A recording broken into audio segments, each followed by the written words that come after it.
जिनको बिल्कुल नील स्पर्म था उनको भी कई रोगियों को हमने बिल्कुल ठीक किया है। नील स्पर्म होने का कारण बहुत सारा, कोई अवरोध हो सकता है, शुक्र अश्मरी आदि हो सकता है, तो उसको रिपोर्टिंग के माध्यम से हम कोई प्रचार प्रसार को डिब्बे का, कोई च्यवनप्राश का या कोई शिलाजीत का नहीं करते। आयुर्वेदा सिस्टमेटिक तरीके से उसको ट्रीट करता है। सिस्टमेटिक, हम पहले टेस्टिंग कराएंगे, रोग की जड़ पे जाते हैं, रोग की जड़ को डायग्नोस करके उसको ट्रीट करते हैं। और हम यहां ऐसे ऐसे रोगियों को ठीक करते जो निराश हो चुके थे, हताश हो चुके थे, कोई टीवी के प्रचार से, कहीं से दवाई मंगा के ठगा जा चुका था, वैसे रोगी आज के समय हमारे से ट्रीटमेंट लेकर बिल्कुल खुश है। तो मैडम से हम जानना चाहेंगे, पंचकर्मा किस एज ग्रुप के व्यक्तियों को करवाना चाहिए और किस एज ग्रुप के व्यक्ति इसको करवाकर स्वस्थ हो सकते हैं?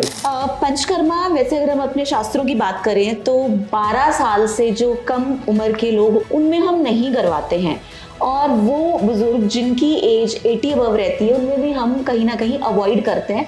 पर कुछ ऐसी माइल्ड थेरेपीज हैं जो पेशेंट की कंडीशन के अकॉर्डिंग हम उसमें थोड़ी बहुत करवा भी सकते हैं। नशे को अगर आप छोड़ना चाहते हैं तो आयुर्वेदा पंचकर्मा के प्रयोगों से आप शिरोधारा, तीक्ष्ण नशम, आपकी बुद्धि पर आवृत हो जाता है ये नशा। हम एक ऐसा शोधन नशा देते हैं जिससे कई रोगियों को तो मात्र 2 से 3 विजिट में ही नशे की लत कम हो गई और कई व्यक्ति तो उसको छोड़ चुके हैं, त्याग चुके हैं। नमस्कार, मैं वैद्य नवनीत भारद्वाज, जीना सीखो चिकित्सा संस्थान की ओर से इस पॉडकास्ट में हमारे साथ हैं डॉक्टर मिताली जी। मैं पुरुष इनफर्टिलिटी पर कार्य करता हूं और मैडम यहाँ महिला इनफर्टिलिटी पे कार्य करती हैं। आयुर्वेदा पंचकर्मा से हम हजारों कपल्स को स्वस्थ कर चुके हैं, उनके घर में किलकारियां आज के समय गूंज रही हैं। तो आज का हमारा विषय, आज की हमारी जो चर्चा रहेगी, आयुर्वेदा पंचकर्मा में हम क्या क्या थेरेपियां करते हैं। जो व्यक्तियों के सामान्य क्वेश्चन रहते हैं कि पंचकर्मा किसको करवाना चाहिए, किसको नहीं करवाना चाहिए, इनफर्टिलिटी में पंचकर्मा का क्या रोल रहता है, क्या उन्हें सर्वप्रथम आईवीएफ करवा लेना चाहिए या उनको सबसे पहले आयुर्वेदा पंचकर्मा अपनाना चाहिए। तो हम डॉक्टर मिताली से पूछना चाहेंगे कि मिताली जी, जो आप ये पंचकर्मा रिकमेंड करते हो स्त्रियों को जिनको अंडे नहीं बनते हैं, जिनको मासिक धर्म की समस्याएं आ जाती हैं, तो ऐसे केसेस में आप क्या ट्रीटमेंट देते हैं और कितने दिनों तक ये ट्रीटमेंट देते हैं? जो ये पंचकर्मा थेरेपीज रहती हैं, उत्तर बस्ती आदि, तो ये क्या क्या सामान्य व्यक्ति भी ले सकता है, ये रोगी को ही लेना होता है? इस पर थोड़ा प्रकाश डालिए। जी, धन्यवाद वैद्य जी। आज आपने हमें समय दिया और इतने इम्पॉर्टेंट टॉपिक पे आज हम बात करने जा रहे हैं। बहुत से समय से हम इनफर्टिलिटी के ऊपर काफ़ी वेबिनार्स कर रहे हैं, काफ़ी हमारे पॉडकास्ट भी आते हैं और बहुत से लोगों का ये एक मेन क्वेश्चन होता है कि इनफर्टिलिटी में जो हम पंचकर्मा ट्रीटमेंट करते हैं ये क्या होता है, कैसे इससे बेनिफिट्स होते हैं और कौन कौन करवा सकता है। तो ये सारी चीज़ें कवर करने से पहले सबसे पहले तो हमें ये पता होना चाहिए कि पंचकर्मा होता क्या है। ठीक है, तो आयुर्वेद के अंदर पंचकर्मा एक अलग से एक ट्रीटमेंट का एक ऐसा ब्रांच है जिससे हमारे जो आचार्य हैं उन्होंने बहुत इंपॉर्टेंट बताया। उन्होंने ये तक कहा है कि शरीर की जो शुद्धि है या शरीर में रसायन वाले जो गुण हैं या सेल रेजुविनेशन करने के लिए पंचकर्मा से बेस्ट और कोई ट्रीटमेंट नहीं है। और आयुर्वेद में ये भी बोला गया है कि कुछ बीमारियां ऐसी होती हैं जो आपकी संशमन चिकित्सा यानी कि दवाई खाने से ठीक हो जाती हैं, पर कुछ ऐसे रोग होते हैं जिसमें दवाइयां उतना अच्छा काम नहीं करती, उसमें संशोधन यानी कि डिटॉक्स कराना बहुत ज़रूरी होता है। तो जो पंचकर्मा प्रोसेस है वो हमारे शरीर में सेल रेजुविनेशन जैसा प्रोसेस ऐसी कंडीशंस में भी रिजल्ट देता है जहाँ पे दवाइयाँ काम नहीं करती हैं। इस चीज़ को मैं आपको एक सामान्य से एक एग्जाम्पल से समझाना चाहूंगी। जैसे आप मान के चलो आपके पास एक पौधा है, उसको आपने एक अंधेरे कमरे में रखा है जहां उसे धूप नहीं मिलती, उससे पानी नहीं मिलता, उससे सनलाइट नहीं मिलती और बिल्कुल क्लोज्ड एक एरिया में पड़ा है। अगर उसी पौधे को आप एक खुले में रखो जहाँ पे उसे अच्छी धूप मिल रही है, उसे अच्छा पानी मिल रहा है, उसे अच्छी हवा मिल रही है, उसे प्रॉपर सनलाइट मिल रही है, तो वो पौधा चाहे वो कितने सालों से बेजान पड़ा हो, पर ये सारे एसेंशियल न्यूट्रिएंट्स जो उस पौधे के लिए ज़रूरी हैं, अगर उसको ये मिलेंगे तो कुछ ही दिनों में आप देखोगे वो बीज जो अंदर निर्जीव पड़ा हुआ था उसके अंदर भी प्राण आ जाते हैं और वो भी ग्रो कर जाता है। तो पंचकर्मा ठीक इसी तरीके से काम करता है। पंचकर्मा आपके शरीर में जो टॉक्सिन्स पड़े हैं उसको बाहर निकालता है, और जो जरूरी न्यूट्रिशन आपकी धातुओं के लेवल पे, आपके ओज के लेवल पे, आपकी इम्यूनिटी के लिए जो रिक्वायर्ड है वो आपको पंचकर्मा प्रोवाइड कराता है। तो इसीलिए वो केसेस जो दवाइयों से ठीक नहीं होते उसको हम पंचकर्मा से बेस्ट रिजल्ट बहुत कम समय में दे सकते हैं। बड़ा अच्छा आपने हमें बताया कि ये जो पौधा होता है और छाया होती है इसमें वो ग्रो नहीं हो पाता है। तो जैसे सूर्य का ताप, जल और विशेष मौसम की अवस्था एक पौधे को ग्रो होने के लिए, बीज को फूटने के लिए उसकी आवश्यकता होती है, उसी प्रकार से आपके अंडों को ताकत देने के लिए पंचकर्मा कार्य करता है। जो पोषण होता है शरीर में उसको पहुंचाता है, और जो आपके शरीर में अवशोषित कण होते हैं, अवशोषित कोई धातु आदि होती है, का निष्कासन करने में सहायक होता है।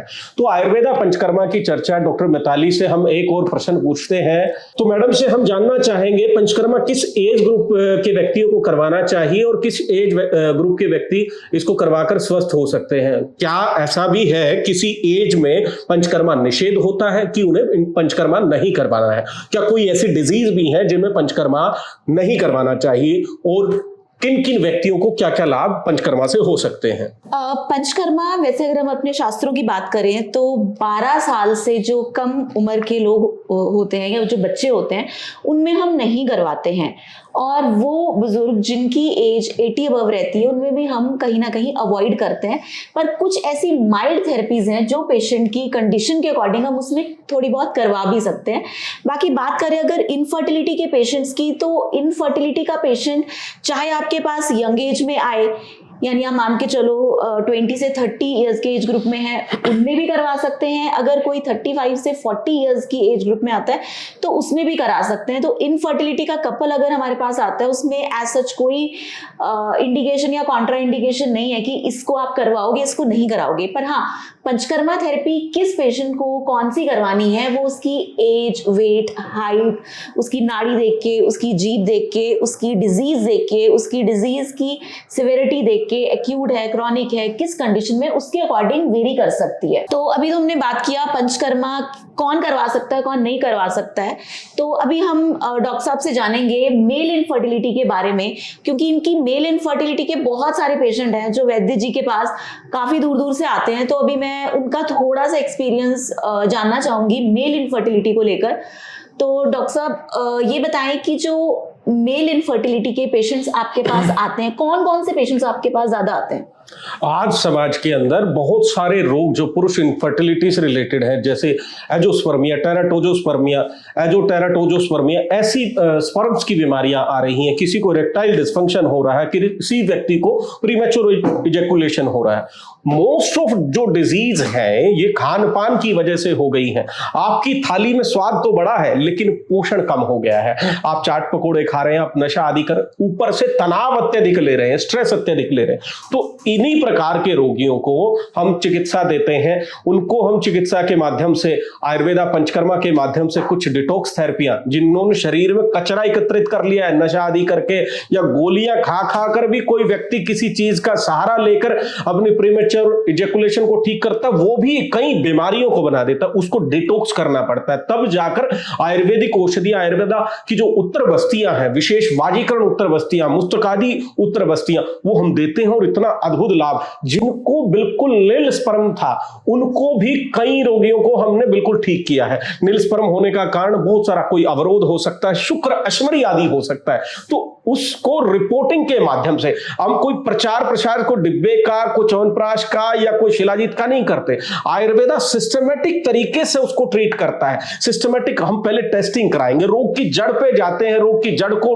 डायग्नोस करके उसको ट्रीट करते हैं। और हम यहां ऐसे ऐसे रोगियों को ठीक करते जो निराश हो चुके थे, हताश हो चुके थे, कोई टीवी के प्रचार से, कहीं से दवाई मंगा के ठगा जा चुका था, वैसे रोगी आज के समय हमारे से ट्रीटमेंट लेकर बिल्कुल खुश हैं और उनके घर में बहुत सारे किलकारियां गूंज रही हैं, घर परिवार खुश है, रिश्तेदार खुश है। और ऐसे रोगियों ने हमें इतने रोगी दिए, इतने जिज्ञासु दिए, को परेशान हो रहे थे वो भी आज के समय बिल्कुल ठीक हो रहे हैं। तो मैं तो चाहता हूं जिस व्यक्ति को भी इनफर्टिलिटी की समस्या किसी ठगी तंबू या कोई भी ऐसा प्रचार ऐसा दिखता है उसके अंदर ना जाए। वो आपको कोई गोली पीस के दे देता है, कुछ और स्टीरॉइड दे देता है, कुछ समय तो अच्छा लगता है लेकिन आपके केस को और बिगाड़ देता है।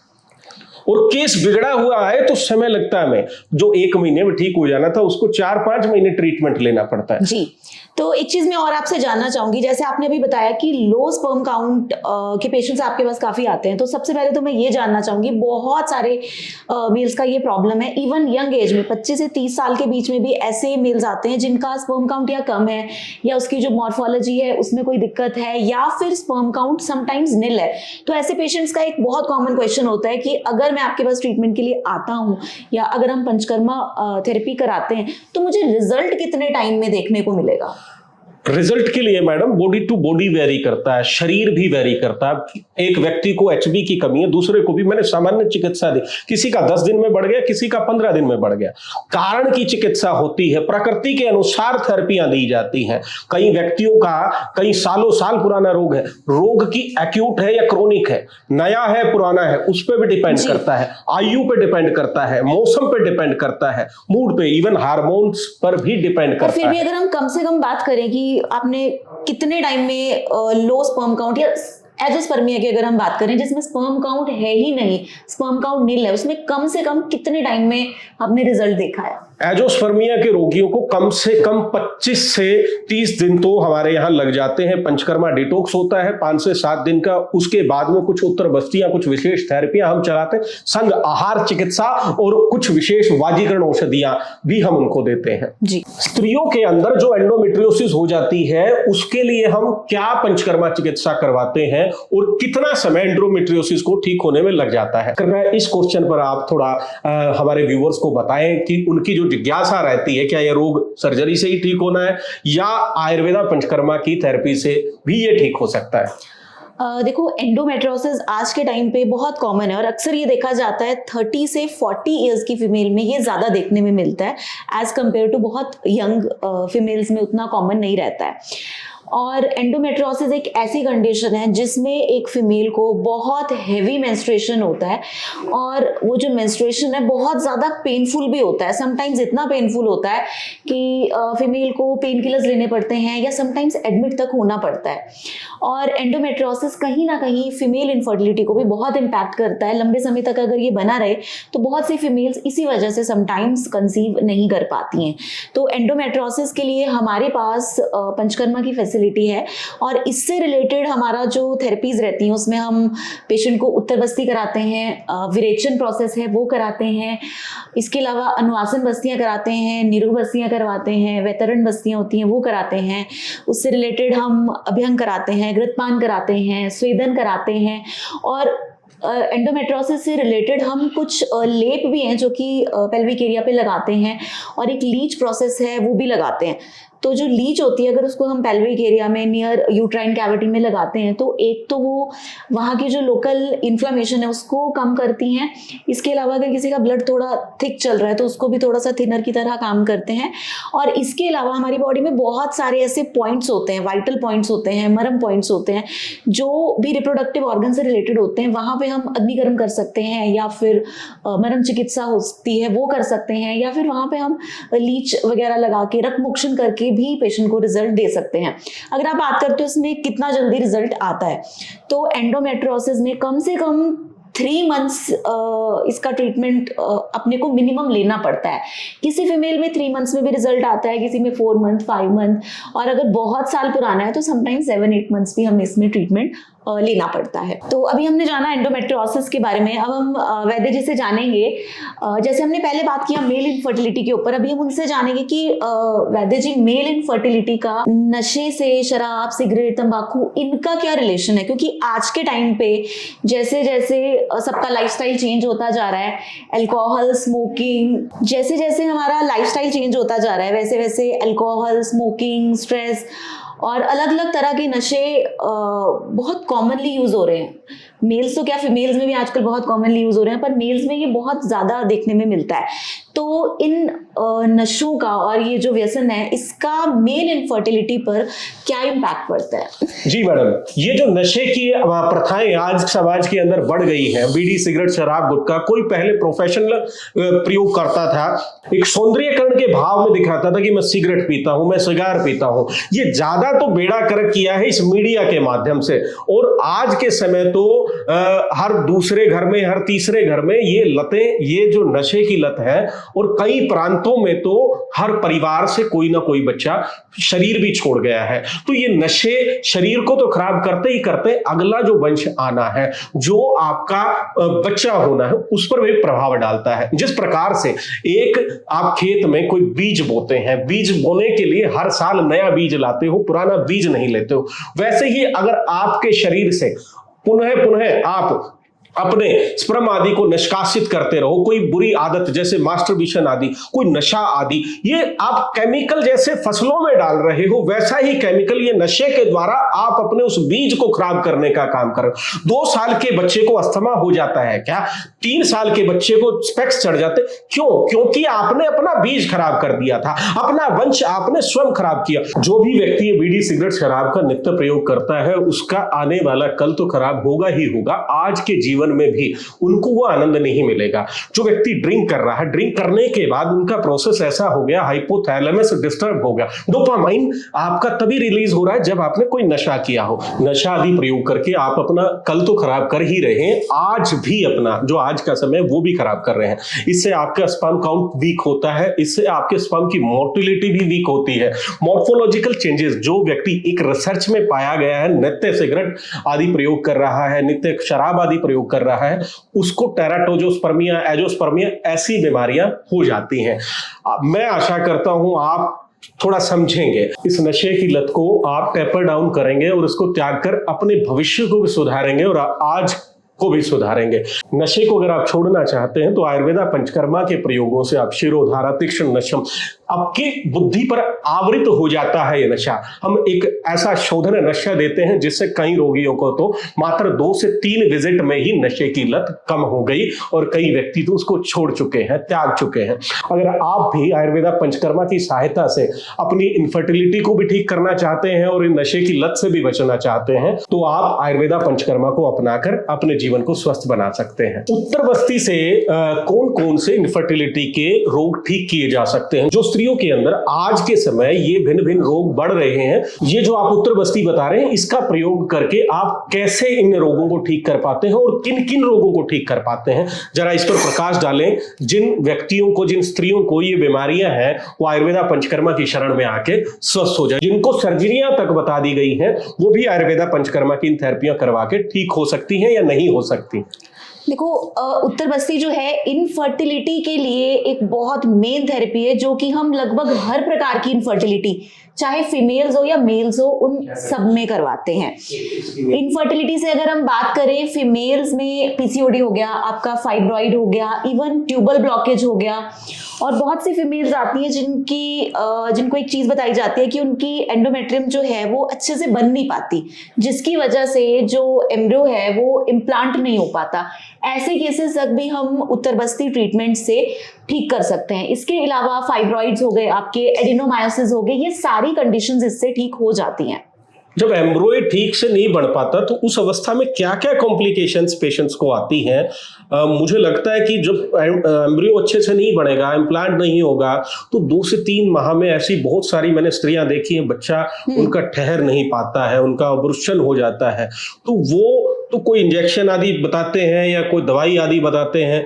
तो जिनको भी ऐसी समस्याएं हैं वो गर्भावस्था से पहले ये उत्तर बस्ती करवाकर अपने इस रोग को ठीक कर सकती हैं। आयुर्वेद में स्पष्ट लिखा हुआ है, तेल योनि विशोधनम, तेल योनि को विशोधित कर देता है। औषधीय तेलों के प्रयोग से आप भी अपने गर्भाशय को स्वस्थ करके अपने घर में किलकारियां बुझवा सकते हैं, अपने बच्चे का सपना पूरा कर सकते हैं। मैडम, जो ये समस्या लो AMH की आजकल आ रही है बहुत सारी स्त्रियों के अंदर, फ्लोपियन ट्यूब ब्लॉकेज ब्लॉकेज की आ रही, क्या आयुर्वेदा पंचकर्मा की थेरेपी से इसको ठीक किया जा सकता है, और कितना समय लगता है लो एएमएच को ठीक करने के लिए और फ्लोपियन ट्यूब की ब्लॉकेज को खोलने के लिए? जी, सबसे पहले तो मैं ये बताना चाहूँगी कि लो एएमएच होता क्या है। बहुत से हमारे कपल्स हमारे वेबिनार्स में भी कनेक्ट करते हैं, और ये उनका बहुत कॉमन क्वेश्चन होता है कि हमारा एएमएच लो हो गया है।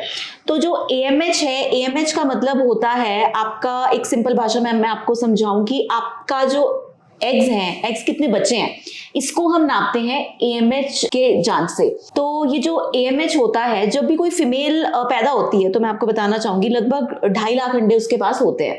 जब एक फीमेल प्यूबर्टी में आती है, यानी कि जब उसको पीरियड स्टार्ट होते हैं या जब उसका एक रिप्रोडक्टिव जो एज है वो शुरू होती है, तो उस टाइम तक उसके पास लगभग आप मान के चलो 35 से 40 हजार अंडे ही रह जाते हैं। वो 2.5 लाख अंडे 35 हजार ही रह जाते हैं। उसके बीच में बहुत सारे एग्स ऐसे होते हैं जो कि ऑटोमेटिकली खत्म हो जाते हैं। अब वही 35 से 40 हजार अंडों के साथ आपको अपना पूरा रिप्रोडक्टिव लाइफ निकालनी है। उसी के बीच में आपका अनमैरिड फेज भी आएगा, उसी के बीच में आप कंसेप्शन के लिए भी ट्राई करोगे।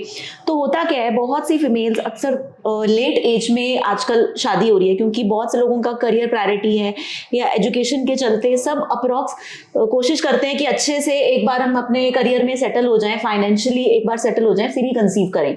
तो होता क्या है, 30-32 में लोग शादी करते हैं, और उस एज के बाद कुछ समय में 35 इयर्स के आसपास आप देखोगे आते आते जो हमारा एएमएच है वो ड्रॉप करता ही है। ये हमारा एक बायोलॉजिकल एज का हिस्सा है। जैसे उम्र बढ़ने के साथ हमें झुर्रियां आती हैं, उसी तरीके से उम्र बढ़ने के साथ हमारे जो इंटरनल ऑर्गन्स हैं, एग्स हैं, वो भी धीरे धीरे एज करते हैं। तो 35 इयर्स के बाद अक्सर हमारा जो एएमएच है, एग्स का जो नंबर है और जो क्वालिटी है, वो ड्रॉप करता ही करता है, और 40 साल तक आते आते ये एग काउंट सिर्फ 400 रह जाता है। तो इन एग्स की क्वालिटी को और नंबर को कुछ हद तक हम ठीक कर सकते हैं। अगर आप हमारे पास 50 इयर्स में आओ और आप बोलो कि मेरा लो एएमएच है, इसको ठीक कर दो, तो वो पॉसिबल नहीं है। पर यस, अगर आप 25, 30, 35 या इवन 40s में भी आते हो, अर्ली 40s में, तो उसमें काफ़ी हद तक इसमें हम चीज़ों को ओके कर सकते हैं। तो इसमें हम उत्तर बस्ती ट्रीटमेंट देते हैं। ऐसी मेडिसिन जो है उत्तर बस्ती में हम यूज़ करते हैं जो कि आपके एग्स को न्यूट्रिशन दे, जो बचे हुए एग्स हैं उसकी क्वालिटी को इम्प्रूव कर दे। तो ऐसा बहुत बार होता है हमारे पास पेशेंट, आप मान के चलो 0.75 एएमएच के साथ आता है, और 2-3 साइकिल उत्तर बस्ती लेने के बाद जो उसका एएमएच है वो 1.5 या समटाइम्स 2 के आसपास भी पहुंच जाता है। पर हाँ, आपका एएमएच तब ठीक होगा जितना जल्दी आप ट्रीटमेंट करोगे, क्योंकि एज एक ऐसा बैरियर है जिसको आप इनफर्टिलिटी में क्रॉस नहीं कर सकते। एज बढ़ेगा तो इनफर्टिलिटी का जो आपका परसेंटेज है वो वैसे ही बढ़ेगा। कंसीव करने के चांसेस धीरे धीरे आपके कम ही होंगे। जितना जल्दी आप कंसीव के लिए ट्राई करते हो, जितनी कम एज में आते हो, उतना आपका जो कंसेप्शन का रेट है वो उतना ही हाई होता है। फ्लोपियन ट्यूब ब्लॉकेज जो मैडम होती है आजकल दूसरी तीसरी लड़की में मिल रही है, इसका ट्रीटमेंट क्या आयुर्वेदा से संभव है, जो पंचकर्मा की थेरेपियां हैं इनसे संभव है, और कितना अप्रोक्स समय इसमें लग सकता है कि ब्लॉकेज को ओपनिंग के लिए? जी, फ्लोपियन ट्यूब ब्लॉकेज आयुर्वेद में अगेन मैं बोलूंगी उत्तर बस्ती ट्रीटमेंट से बहुत जल्दी ठीक हो जाती है, क्योंकि उत्तर बस्ती हम करते ही इंट्रायूट्राइनिक थेरेपी है, ठीक है, जिसमें हम सर्विक्स के थ्रू एक आईयूआई कैनुला के थ्रू हम मेडिकेशंस जो हैं डायरेक्ट आपकी यूट्राइन कैविटी में डालते हैं। तो उसका रिजल्ट तो बहुत जल्दी आता है। इसमें हमारे पास बहुत सारे हर्बल डिकॉक्शंस हैं, हर्बल ऑयल्स हैं जो कि आपके ट्यूबल ब्लॉकेज को इंप्रूव कर सकते हैं। समटाइम्स 2 से 3 मंथ में ही हम देखते हैं इसमें ट्यूबल ब्लॉकेज बहुत जल्दी ठीक हो जाता है। पर ये जानना जरूरी है कि आपको ट्यूबल ब्लॉकेज है क्यों। समटाइम्स फीमेल में हाइड्रोसैल्पिंग्स के थ्रू कई बार ट्यूबों में पानी भर जाता है, इन्फेक्शन हो जाता है, या समटाइम्स किसी फीमेल को ट्यूब के आसपास कोई सिस्ट गांठ होने के कारण वहां का रास्ता ब्लॉक हो जाता है, उसके कारण ट्यूबल ब्लॉकेज होता है। समटाइम्स गर्भाशय का जो ट्यूबरक्लोसिस होता है उसके कारण भी जो ब्लॉकेज है वो अक्सर देखने में मिलता है। होता क्या है कि टीबी के इन्फेक्शन के बाद समटाइम्स आसपास का जो एरिया है उसमें ट्यूब चिपक जाती हैं, या वहां पे कुछ एडहेशंस या स्कार्स बन जाते हैं।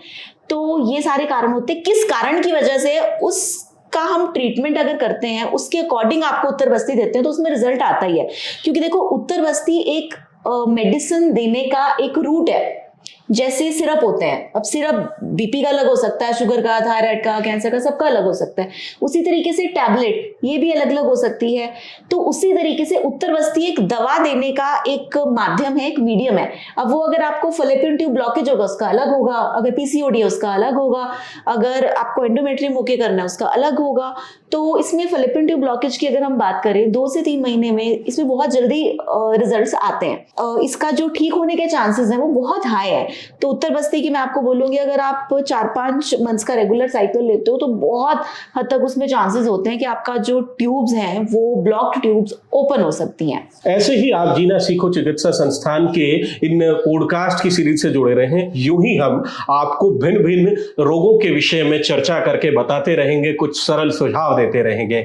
अगर आपको कोई समस्या है तो दिए गए नंबर्स पर भी आप संपर्क करके हमारी टीम से कनेक्ट हो सकते हैं। वीडियो कॉल के माध्यम से आप हमारे होनहार डॉक्टर से, चिकित्सक से बातें कर सकते हैं, या नियर बाय सेंटर में आप विजिट करके अपनी नाड़ी और जिह्वा चेक करवाकर अपने रोग का इलाज पा सकते हैं। कुछ आहार में बदलाव, कुछ दिनचर्या में बदलाव, आपका जीवन स्वस्थ। नमस्कार।